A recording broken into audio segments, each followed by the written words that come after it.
The Plymouth GTX was introduced in 1967. It was dubbed the gentleman's muscle car, but believe me folks, there's nothing gentlemanly about the 375 horsepower standard 440 Super Commando in these cars. And you'll see it right now on this week's episode of MOTORVATIN.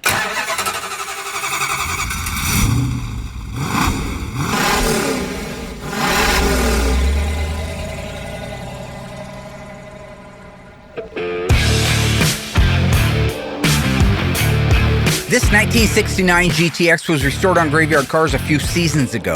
It is an all-numbers matching 440 Super Commando 727 torque flight in Q5 Seafoam. It's a beautiful car. It's luxurious to look at.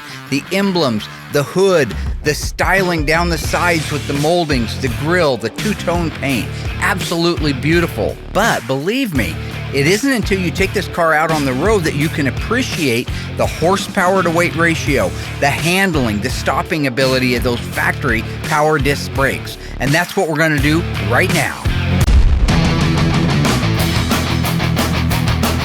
When you're driving the B-body cars, the 66 to 1970 B-body Dodge and Plymouth cars, the first thing you'll notice is that they are a heavier car than the E-body and the A-body. They feel heavier, therefore they're also a little bit more luxurious, a little bit more comfortable to drive. They don't handle quite as well as the E-bodies or the A-bodies because of their size and because of the additional weight. But they are a comfortable and luxurious car. There is no doubt when you see the cars traveling down the road that they are a B-body. If you're a Mopar person at all, you recognize it. Now, whether it's a Roadrunner, a GTX, a Satellite, a Charger, maybe a car has to get a little bit closer to tell, but there's no question that this is that classic block-shaped B-body car from the 60s that Mopar offered.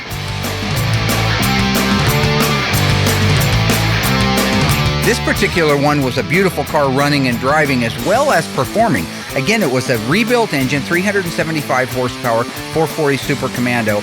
We always build the transmissions up so they get a shift kit in it and a mild stall converter. So when you would step on this thing, it performed right off of the line. When you got it out on the road like you see here and you start shaking that wheel back and forth with all of the steering components being rebuilt, it handled really well and was very responsive.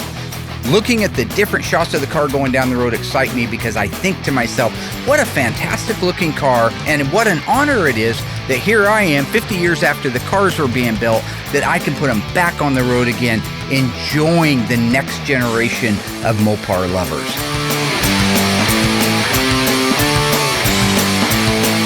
Thanks everybody for watching this week's episode of MOTORVATIN.